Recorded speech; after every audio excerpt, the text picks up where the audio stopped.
All right. So, Chris, you brought this one to the table. Why don't you go Mhm. ahead and lead into this topic we're going to get into? Sure. Well, it kind of in the same scope of what we've been talking about why there's this falling down of heavy metal and music in general. Um, we've touched on quite a few points, but I have a theory that another point of it is the straight up horrible level of journalism that we have now. Oh, yeah. I mean, it's just bad. And I mean, in a way, I love it just because it gives Neely and I hours and hours and hours of shows to showcase how shitty it is out there. And we do that a lot. So I love that. But at the same time, I think it hurts the bands to have anybody that has one of these being told that they can interview anybody they want to. And none of them are doing their research. That's what bothers me the most, is that so many of them are just blindly going into it and being like, oh, well, I know that you were in Manowar, so I'll ask you a bunch of questions about Manowar. Doesn't matter that you haven't been in Manowar in 20 years. I'm going to ask you those questions instead of about what you're doing now.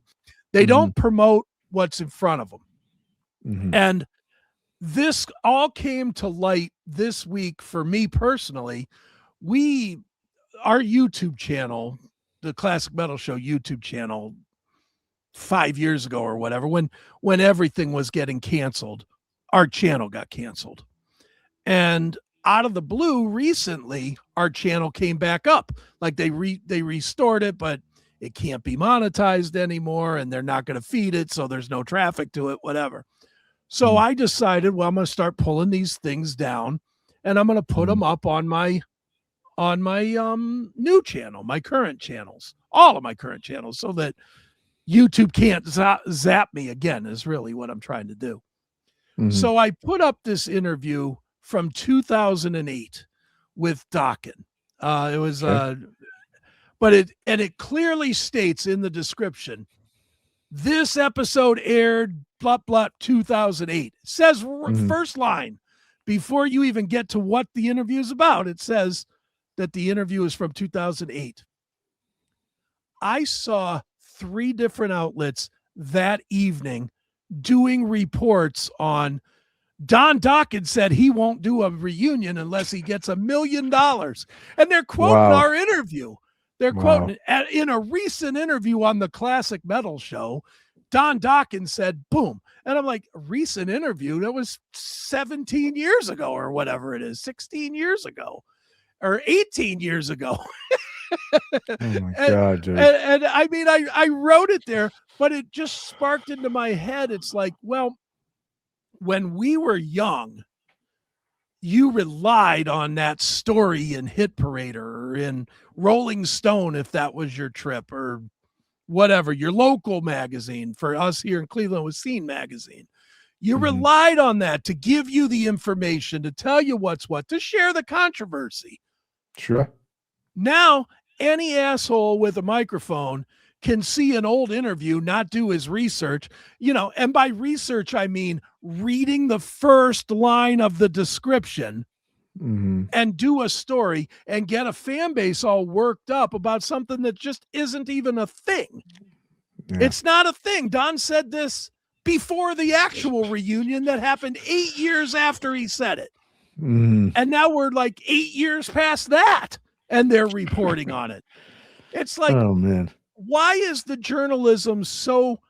I don't want to blame the people that are doing it per se, because look, everybody thinks they can do a podcast. You know that everybody thinks they can do a podcast. Of course, there is to be a good podcaster, there is an art to it. There is an art to, and part of it is knowing what the hell you're talking about. If you care, like I care, like I know you care, nothing is worse than when you say something and they're like, no, that didn't happen. Because you feel like you didn't do your research. Absolutely. These fucking people just don't seem to care. Well, here it is. Go. I'm going to report on what somebody else did. So well, yeah. Stupid. Well, and I mean, look, it's.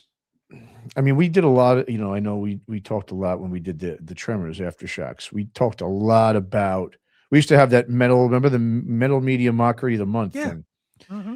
because we were seeing how bad journalism was. Right. And I don't want to say the word. Everyone says, "Oh, clickbaiting." It's not so much. That's obviously part of it, right? You just, like you said, I think everyone. So, like you said, people are just not reading.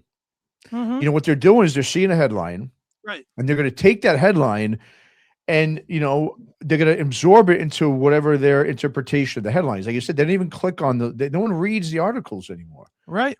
because sometimes something can seem like, whoa, really, is that? And then you click on it, you're like, I mean, a lot of times it's clickbait stuff, right? So you're Hmm. like, oh, this was just designed for me to click. I mean, and if people haven't just really figured out the clickbait sort of headlines by now, I don't know what to tell them, because it's kind of easy to figure out when they're trying to just rope you in to click on that thing. I think, like you said, for one, definitely agreed. With the podcasting thing, listen, when you started back, when this thing was starting to get new with doing podcasts, it wasn't so easy to do it, right? You had to Hmm. have you had to have some, obviously some, you had to invest in it, a little bit, because these Sure. things weren't cheap, but they had programs and so forth. As we know now, yeah, anyone could turn on, Zoom or a Google Meet or whatever, and just put up a podcast, you Hmm. know, um, and like you said, there's so many of them. It's given people who are not really caring, to get the factual stuff out there. It's like they don't care. Like I said, as long as people are watching, and it's about them. What Hmm. journalists have, quote unquote, I don't even consider them journalists. So you said that's why I don't even like to use the word podcast. That's why when when we did that intro when you came on, I didn't say, "Oh, podcaster Chris Aiken." It's Sure. like, no, Right. you're an author and journalist, because I know you're a legit journalist guy, Sure. trying to get the real information to people and the facts. Hmm. But like we know, it's not. I mean, and listen, if you look at the bigger publications, okay, we'll just take metal as we'll pick on, of course, the one that I always like to pick on is Metal Injection, because they've admittedly, like, oh, well, we've always leaned, left in terms of politics. So there, so Leaned. if there's, yeah, well, no, thank you, Fallen because over. actually, thank you. But well, they put out something. It's funny you say that, about a week ago, and I forget who it was about. And someone was like, "Oh, way to post something about left wing something." And one of the guys from Metal Injection said, "Well, come on, if you've been following us, we've always leaned left." And that's why I put leaned in question mark. I said, "How about all the way to that?" You know what I mean? Because Yeah. you're let it be known, like, where you stand on it. And look, you got the right to do that. That's I'm not gonna, if you want, if you're that kind of publication and you want to be known as that, listen, you got the right to do that. I'm not saying you Sure. don't. Um, but that's the point, is I think now it's been so long with these these bigger publications that have signaled what they're about, not about so much factual. They're very opinionated. It's all opinionated stuff. It's not necessarily factual journalism. Hmm. They'll throw facts in there here and there to get their point across, but they're not giving both sides. Real journalism, as we know, is taking both sides of the spectrum of thing and put them together and letting the reader decide Yeah. what they take from that. You know what I mean? And letting them give their opinions, instead of it being like, well, we're a left wing or a right wing, publication. So you know what you're going to get when you come to this. And like you said, there is no more middle ground. So there's not publications that are just going, we're going to put the facts out there and you guys decide what you want to do with it and take it for what Yeah. it's worth. That doesn't happen anymore. So all that's done now is encourage everyone who wants to get involved. It's like, well, I want to be a journalist, but and automatically it means I want to either focus on left wing, ideology, or right wing Hmm. ideology. There's very little in the middle where it's like, I don't want any ideology. I just want to put the facts out there. And like, and you're right. It's a great example. Like you just said. I mean, there's been so many times, like going back to the acid bath. I remember when we first did the first episode on them about, oh, here's this band with a, getting, this obscure band that's all of a sudden Hmm. starting to gain traction.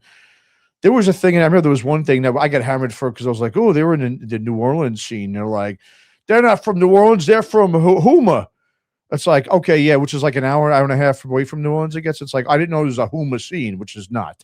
They're part of the New Orleans scene. Right. But I think there was something, there was a couple episodes we did where I think I might have gotten a fact, one or two I might have, misspoke on it or got it wrong. that someone corrected me on. And I even said, oh, thanks for pointing that out, because I was like, damn, Yeah. you know, I felt like I pissed at myself for not having it completely factual based, and maybe I got a fact wrong. But I did acknowledge that in the comments to let someone know, hey, thanks for correcting me on that. I didn't know that. Sure. You know, and there's nothing wrong with that, you know, as long as you correct it or come out and say, oh, make her just like what real listen, let's be honest. Forget about metal journalism, music journalism, just journalism and you know, with news, right? With political and world news and everything that's going on. It's the same thing. When they're wrong on something, you don't see them doing retractions anymore and putting them out in the paper. If they do, it's a little fine print thing that no one even sees, just to say that, well, we did it. See, we're not, you know, we did, you know. So it's just journalism in general is a thing of the past in terms of facts. It's all opinionated stuff. Yeah. So exactly. So when someone sees the headline you have of Dockin of whatever, they're just looking to get that, you know, again, they're just looking to get that, you know, the low hanging fruit that they can throw out there to get clicks. And they think they found something new, and we got to get on it instead of doing their research and making sure they're like, they have the facts right. Because listen, there's been plenty of times I've seen an article, like I see those ones you put out, and sometimes if I see it, I'm like, oh, is that new news? And I'll click on it and go, oh, okay, no, it's an older, you know, news that you're just kind of throwing out there, an interview or something, just to, you know, just a classic thing you want people to see because it's a cool interview or whatever. But I do that. But again, I look, and you know, you look and read and make sure it's actually factual first, instead of just running with a headline, reposting it so that people can get another follower or two. It's all about that. We don't know that. And that's another reason I think that this thing is going downhill, and just things in general, because exactly, we're not being presented with facts. It's all opinionated shit. We don't have any just honest journalism, and that's continuing. I mean, we were doing those episodes about journalism, you know, we're talking about Malcolm Dome and stuff 4 or 5 years ago, and it's still getting worse and worse. Yeah. It's terrible. No, it's awful now. And it only caught my eye because I was so stunned that multiple outlets would cover a 18-year-old story. Yeah. That is nuts. Clearly marked. It's crazy. I mean, that's the saddest part about it, is it is clearly, I'll send you the link to it real quick through the chat here if you want to put it up. But sure. I just want you to see this. How do we do private chat? Here we go. Here's the link. But I want you to bring that link up and then go scroll down just far enough that you can see the description. That's all you got to see. All right, let me get it up. Okay. On the screen here. All right, let me. Yeah. And dude, it's like I said, it's again, you know, when people are not getting, you know, straight factual things, like, I mean, to take something from 18 years ago, man, I mean, that's bizarre, man. I mean, that's out there. And again, and there's no retraction of it. All right. So we'll share it here. I don't know why it's not up. Here we go. All right. So there's a description. What's the first line? This interview originally aired on 5/10/2008. Oh man, dude! It's the first line. That's insane. Yeah, I mean, it's right not like there. I buried it somewhere. It's up front. Yeah, I mean, and again, it's. I'm really interested. I would love to see how many people like, and like you said, when that starts spreading online. And again, it's like, because you don't know what to trust, what's believable or not. Yeah. And listen, and this isn't good, not so much for fans, but you know exactly what musician in their right mind is going to want to like do podcasts and do these things if they know, like, dude, all this stuff that's out there is just garbage because it's not even real. That's insane, dude. It's nuts. That's crazy. Yeah, you know, and that's the thing too. Listen, and speaking about, you know, podcasts and hosts and all this stuff, you know, I think also, if you notice, I think, and it's going to continue to go this way, and I think it's good in one way, but it's also not good in another way, is the fact that you have more, the more musicians I speak to, they of course would rather speak their minds and put out their, you know, when they're doing interviews and when they want to get stuff out in the press, they rather do it with podcasts that feature, you know, it's the musician podcast, like like Billy Corgan right now, right? He's got that Yeah. podcast, right? Which, and I've seen him do a couple of good, I didn't watch any full episodes. And we've talked about, Rob Flynn's done it in the past, Jamie Josta. There's a lot of, rock and metal Jericho. musicians that are, yeah, exactly. Jericho. So they're all doing their own podcasts. Look, and it's happening, in the sports world and everything too. And I think it's good because I get musicians would rather talk about things with other musicians because they're coming from a perspective that they are, which I get if they want to talk about stuff. They understand musicians probably don't want their dirt out there. They're not looking to get the long-hanging fruit so they can get clicks, and all that stuff. Like musicians obviously respect. They've all gone through the same things. They had similar experiences, so they understand it. Where guys like us, who are more journalists, they're a little bit more hesitant now because it's like, well, I don't want it to, this guy. Listen, let's be honest. A lot of journalists, they tend to make it about what themselves, right? Mm-hmm. Where now musicians do that as well. Like the Billy Corgan, when he does his interviews, he's doing most of the talking. He's a tough watch. I like Billy and all, but he's a tough watch. He interrupts way too much. Well, they all do. I mean, the one guy I said actually didn't, and I'll give him credit, even though I'm not a huge fan of, is Rob Flynn. Mm-hmm. When he's done his interviews, he's asked the questions and he lets them do the talking. I will give him credit for that. But Jamie Jost is another one who does more talking than the guest. So does Billy Corgan. Dean Del Rey. I mean, and I don't want to get too much into it, but so I think it's a good balance where, okay, you can get maybe some of the more real juice that you're talking about might be better done with guys who are fellow musicians on their podcasts, like Roddy Bottom from Faith No More. He's been out there doing his interviews on his book. Mm-hmm. And there's a lot of stuff in there that could be, kind of conflicting, or, there's, he talks a lot about, his, being gay in a scene where, it was, during the hair metal time in LA, where you kind of couldn't come out and stuff like that. So yeah, maybe something like that. You want to get someone that's a little more trusted musician that's been, that understands, not trying to just throw out all the stuff to get the clicks.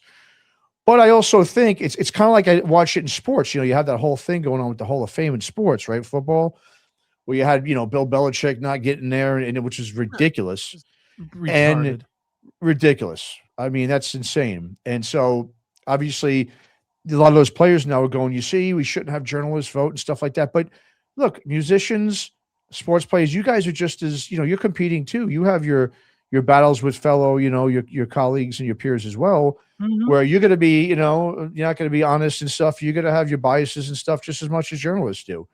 I think there has to be a good balance. I think also, let's be honest, there's a lot of, publicists need to maybe reel in who they're giving these interviews out to. Instead of, I understand you got to get them out to as many as possible because it's so much fragmentation. It isn't like there's only 5 podcasts out there, so we could just give them to all 5 or pick 3 of them.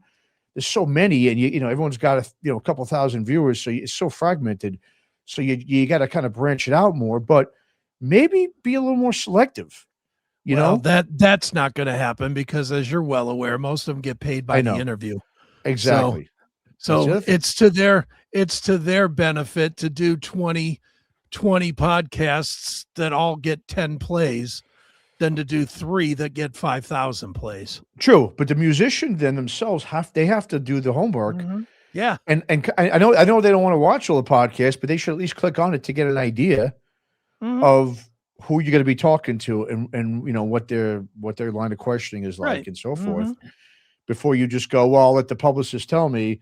And then you get on with, 1 or 2 maybe scoundrel type of ones that are just looking for the clicks. And then they got you saying one little bite that they can, put out there that's, not accurate. It's completely out of context. Mm-hmm. And then now you got this, it's all over certain things. And then they got to they got to defend themselves.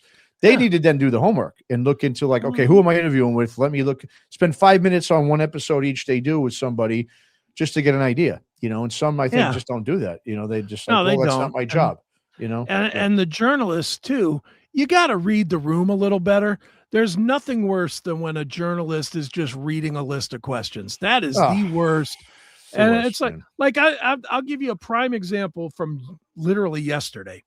Yesterday I interviewed Alex Skolnick, who, as you are well aware, and the fans may not be, I can't take him politically. Because of Like politics, yeah. his politics have really dampened my love for Testament, which Testament is one of my top 10 bands ever. I Sure. love them. So, but Alex has made it difficult.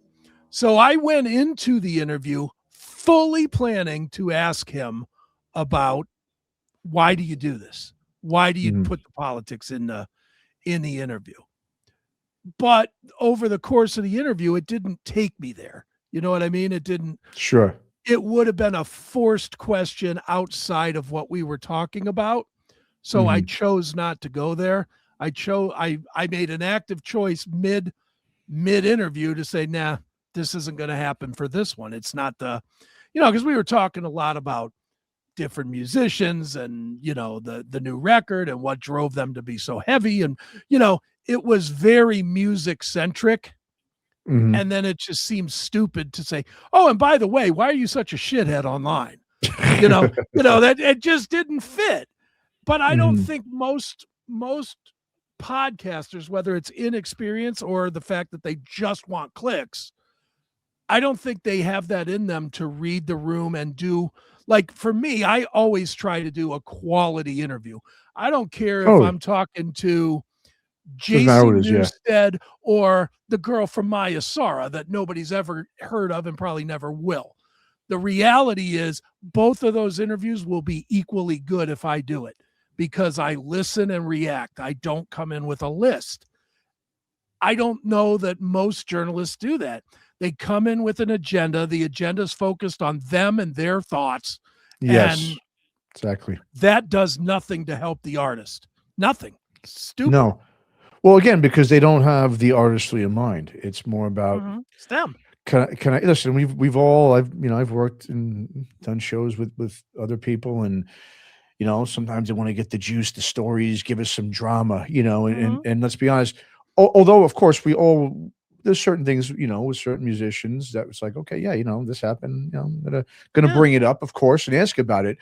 But when you make that like the crux and the meat and potatoes of your interview, these guys see that, I mean, they know it, they know what's coming. I mean, when and when you make it about yourself and, oh man, dude, I remember when I saw you guys, play this show and this, oh, you guys were amazing. I mean, again, this isn't an interview, and I remember that's why when we did that episode a while about Malcolm Dome and, guys like him and Bob and stuff and Nalbandian, and just these guys, it wasn't about them, They were just the guys reporting again, like when you're a reporter, journalist, whatever, you're reporting what they've told you, what the facts are, to interject your own like experiences and your opinions into interviews. Again, and it discourages, and it sucks for guys like us, right? Who do this wholeheartedly legit. We make sure I remember that, that fun interview we did with Michael Daybars years ago. And, when he was like, oh, if you would have done your homework, it's like, hey man, we did our homework. I did my homework. I don't ever tell me I don't do my homework, because we do put the time in, to, and I'm not sitting here putting ourselves on a pedestal, but and we've been told this. A lot of guys have said, you guys ask great questions, and there's nothing, that was the best interview I've done on this cycle, because they know that you're a fan of the music and you're trying to do the right thing. It's not about building up your podcast, to make you the celebrity. We're not. Look, Eddie Trunk can do it. Even though I can't stand it, he can do it though, because he's Eddie Trunk. He's got much more of a reach and he's got much more connection. He's been doing it for decades. These younger guys, who just want to get out there, and it's a line of questioning, man. And again, that dispirits things too, right? Musicians are just like, I don't want to do this stuff. I want to just go through the motions, give stock answers, and just so I have a new album out and your fans know that, okay, I got a new album out, check it out, type of thing. But when you can't build a relationship like it used to be, and it sucks because like guys like us do it that way, and then of course we know we're looked at as just there's probably just another lazy. It's lazy, as we know. They don't want to do the homework to look into these things, and just it doesn't even take that long to go up there, to go on the internet, look up a few things about something before you ask some dumb question where they're like, well, no, that didn't really happen. It was actually this, and that happens 2 or 3 times in an interview, and then it's dude. I know, man. I chatted with Tommy Skio from Tesla fame earlier today. And the first thing that I asked him, I said to him, I said, before I even get into this, the one thing that I notice about this album is that it's really long. You know, it's not 8 to 10 songs, it's like 16 songs. He was so happy that I had done enough to actually know that. And I was like, shouldn't everybody that's interviewing you know that? I know. Yeah. I mean, this is the core reason we're speaking. Well, I think, again, those types of questions, like just something I remember I did, you know, back in the summer, I interviewed Dario Lorena from Black Label Society. Yeah. Sure. And I asked about the sequencing on the record. I was like, no, I noticed you got, you know, this, and then you have these two songs, and they're kind of, I was like, you know, how important? He was like, oh, I'm so glad you actually asked about it, because we did put a lot of time into that. And you could see those guys are so appreciative. And that's how you get respect. If these podcasters and journalists, you want to get respect, and you want, you know, these musicians excited to talk to you, not just at your current interview, but in the future, you got to, you know, again, dig deeper. You know, but again, I think that comes. Look, we're older. We come from that old school type of approach, because that's what we grew up with interviews. We wanted to hear those questions. I think these again, the new norm, quote unquote, of journalism, or just it's about, again, it's just about getting your face going. Look at me, I'm on here talking to this guy, and it doesn't. It's not about. Or it's about a 60-second clip that you can upload to TikTok. Exactly. You know, and again, it's, you know, or they just want to talk about when they saw him on that tour back in 1990, so-and-so, and, oh, I met you and you told me about this and that. And I mean, how can anybody sit there, ask those questions, not put themselves in their shoes and go, I don't want to talk about this, about your experience. I'll be like, oh, but it was supposed to say, oh, cool. Yeah, I met you. Great. I bet a fucking, how many, you know, thousands of people. You know what I mean? Guys like, go, that was you in 1987. That was the one out of the 1,000 guys I met on that show. I remember you. I mean, yeah, it was you. I mean, you bought a shirt, right? Gotcha. I don't think they get, you know, even like when I went to the Exhorter show, you know, my buddy asked, like, he actually has a friend of his that's friends with Kyle Thomas, because he lives in New Orleans, and they've hung out. They've known each other for 10 or 15 years. Sure. And my buddy had his buddies from England too, and he just visited him. And he said, he's like, hey, man, you're friends with so-and-so, right? He's like, oh, yeah, totally. He's like, I've known that guy 10 to 15 years. But even something like that, you could see Kyle just wanted to talk about it for like a minute, and that was it. He wasn't like, he was like, oh, yeah, totally, you know him. Because, I mean, they get asked this stuff all the time. Oh, you know so-and-so. Oh, yeah, you got this connection with this person. They get asked this stuff all the time. And that's why, to me, when I meet people, whether it's doing an interview online, like right on here on StreamYard, or talking to someone at a show, I just want to go, hey, how's it going? I don't even know. Like, I didn't even tell Kyle, like, hey, you know, I interviewed you a couple of years ago, which I did. I didn't even say that. You know, it's just like, oh, you know, I asked him about, like, you know, the shirt. Okay. You know, how's the tour? You know, just I don't want to bother them too much. You know what I mean? Because I understand they go through this. If something comes up that I can bring something up that might pique their interest to talk about, and usually it's about them. It's about their work, their album. That's what they want to hear.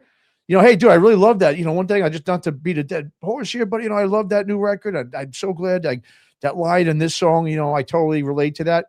That's the stuff that they're like, oh, cool, man. That's why we do this. You know, they don't do it to say, like, oh, I know this person, the same guy, you know. I mean, yeah, great. Yeah. Wonderful. Yeah, exactly. Great. Yeah, that's I've known a million people because I'm on tour meeting a million people freaking tour. Yeah. And so, yeah, I know, man. It's in journalism, again, as long as there's clicks and social media, again, it's going to be, this is how it's going to be. I don't see it ever changing, right? You know, it's just, I agree. The way it is. Yeah, man. Well, dude, thanks for, appreciate you coming on and doing this. Go ahead. And I used to be like, you know, Chris Aiken, he's the man of, 1,000 podcasts, and he's on everything, but you've kind of whittled some stuff down, man, over the years, man. Yeah. Tell everybody kind of what you're doing now, man. Well, I have the main things right now are just the 3 shows, which I know that's just the 3 shows, but you know, my big ego. But I have, of course, the Classic Metal Show, theclassicmetalshow.com. That's every Saturday from 9 p to 3 a Eastern. It's long as hell. It's dirty. Don't listen to it with your grandmother. Won't go well. I have Limping Out of the Fire, which is a passion project for myself. Yeah, cool, man. Of myself is Seth Williams, who I'm a burn Vic. He's a amputee, and we do kind of a real world talking about and with people that have gone through some sort of a near-death experience. Doesn't have to be burns or amputations. It could be cancer. It could be whatever. Blind. We had Wayne Stokely from Lillian Axon to talk about going blind and playing drums in a touring band when he's blind. And that's amazing, man. It is amazing. I know. But that's one I'll recommend to everybody. You can go out on YouTube and watch that one. It's really good. But Wayne is great. He's a cool cat. Yeah. Limping Out of the Fire is that one. It's different. It's not for everybody. And then and then the Seth Williams Show, which is pop culture, a little politics, although I'm weaning Seth out of the politics these days, because I hate talking about politics on any level. You and me both. You and me both. So, but those are my big three. And then, of course, there's books on Amazon, and there's my pinball museum, which is the 5th largest in the country in Pennsylvania, pinballpa.com, my IT business, blah, blah, blah. I'm never short of things to do. Yeah, you never. Yeah, it sounds like you got a boring life there, Chris. Not much. It's very boring. Well, this is the year I made the decision that I'm going to be going out and doing stuff, because I was doing so much work that I wasn't actually doing stuff. Oh, and that leads to yet another podcast. I do the official podcast of the Cleveland Crunch, the indoor soccer team. Oh, that's right. Yes. So there's that show as well, Crunchland, on your favorite platform. If you want to see me interviewing soccer players and talking X's and O's with the indoor soccer crowd, dude, of all the things that I've ever done, to be associated with any kind of a pro team, and they treat me like I'm on the team. That's nice. Like the owner of the team told me if the team wins the championship, he's getting me a championship ring. And I'm like, oh, really? It's amazing. Well, you know what's kind of funny, man? Like, the podcast thing, I will say, with the sports stuff, for instance, like I think that's cool, because to me, we've talked a little bit about this. Yeah. I'm a big champion of sport. I've always been a huge sports fan, but I definitely am not a fan much of Major League sports at all anymore. Agree. Baseball, football, basketball, I can't stand it. I'm a huge college basketball fan. That's what I like more, and that's what's kind of great about you doing the soccer stuff. Because obviously, is that the major? What's the big league in America? Is that in the major league? It's not in that one. That's the MASL, the Major Association Soccer League, or something like that. I don't remember what the A is. They are in the MLIS, the Major League of Indoor Soccer. Okay. It's indoor soccer. That's right. Yeah, it's indoor soccer, but. Dude, it's just a fun game. It's like the scores are like 15-13. It's all scoring. It's great. Well, I think. Oh, really? No, that's awesome. Yeah, I mean, it's kind of like the arena football of it's the exact same thing. They're playing soccer, but they bash each other into the walls. That's great. Awesome. Well, and that's the thing, is that's to me. I can't, like I said, I can't do the major sports anymore. And I've seen, I'm a huge fan. I said, of college basketball. I grew up in New York. The school there, St. John's University. They're top 15 team now in the country. But they were crap for like 25 years. They were horrible, and they wound up getting one of the best coaches ever to coach, Rick Pitino, the last 3 years, and he's turned it around. But what's great to see with the podcasting, like you said, the fact that you're welcomed as part of the team. There's now, because I remember I was thinking at one point of doing a podcast for them, because I'm a huge fan. I've been since I was a kid. I had season tickets growing up and everything. I grew up 10 minutes from the school itself, but there's so many of them now. I was like, well, I don't need to do one. I mean, there's plenty of them. And one guy does a great job. And same thing. They treat this guy like he's part of the team. I mean, he gets to interview everybody. That's the one world I will say with the more minor type of sports where I think podcasting has been really huge and really important. And I would love to see that happen really with sort of music. I mean, I think the problem with music is it's not really team oriented. It's not organizational team oriented. There's so many little teams that are, maybe competing sort of in a way. You're not just getting behind one band, right? and bands are always competing with each other for gigs and so forth. So it's a little more, I think, much more competitive in that regard. But I really wish, there's some, like I said, we've got some bands and musicians that kind of do that. I mean, that would come on podcasts more often than not. Certain podcasts that they show, I mean, we see in sports, right? Like Aaron Rodgers used to go, speaking of football, would go on, was it Pat McAfee's before he got huge? Yeah. But he would get certain guys that would be, consistent guests on there, would be regulars to kind of come in and talk about that stuff. And I think that would be good with music. Yeah. Is holding in on certain, rock and metal bands that you connect with and be a trusting source where you're like, I can go on this podcast because I know they're not going to throw me under the bus and try to get clickbait and try to start, throw out some little bait clip out there that people are going to glom onto that isn't true, right. Which has been the focus of this segment. And I think that would be such a cool thing to have where there's a couple of outlets where and again, I really think that either the artists themselves or publicists need to look at that and say, hey, why don't you, those guys ask good questions and stuff. That should be your go-to. And I think there are some, I know you've got some, I think that are like that with certain, I know you've been in the, doing this for forever. So you already have that reputation. You've already built up a lot of those relationships. But I think but musicians tend to just be like, let me get it on every little thing just to get my name out there more. They should be a little more selective on who to throw it out there with. So that that does create more of a consistency and a mystique again, where you're not seeing this guy, he's on that pod. We already heard from him in that album where it's like, he's going to do it with 2 or 3, maybe tops podcasts. Yeah. I think they just need to be more selective. And I think that's what's great though about the sports, like you're doing with the Cleveland Crunch, where it's like they have 1 or maybe 2 at tops that kind of represent them, that they know they're trustworthy and that they can go to and really get what they want to get out there instead of it being clickbaity and low hanging fruit type of stuff. Yeah. No, it has been an honor and a joy to do it, man. Just to be a part. And I'm like you, I'm so done with big sports. For me, it's all about bare knuckle boxing and the BYB and the KFC or whatever it says, the BKFC. And I've interviewed those guys. I've had the bare knuckle fighters on the Seth show because I'm into it and I like the slap fighting. And we had Ryan Phillips from the Power Slap on to, Nice. Oh yeah, I remember that. Yeah. I'm always willing to deal with fringe. I got to interview somebody. I don't know if you've seen this sport yet. Have you seen I think it's called Power Slam or something. It's one guy lines up over here, one guy lines up over here, no pads. One guy has a football and they run at each other and the guy has to run over the other guy and score. No, I didn't see that. No. That's what they do. And they run full speed and just nail each other at 100 miles an hour. With no That's gear. Hilarious. Again, getting creative to create just something more maybe exciting and not just this. Like I said, these professional music. I don't want to get into it, but these professional sport guys are just they make way too much money and they have this self-importance. And it's like when we grew up. I mean, sports. Like I remember, just take hockey for example. I remember my dad was a huge Islander fan. We had season tickets to the New York Islanders.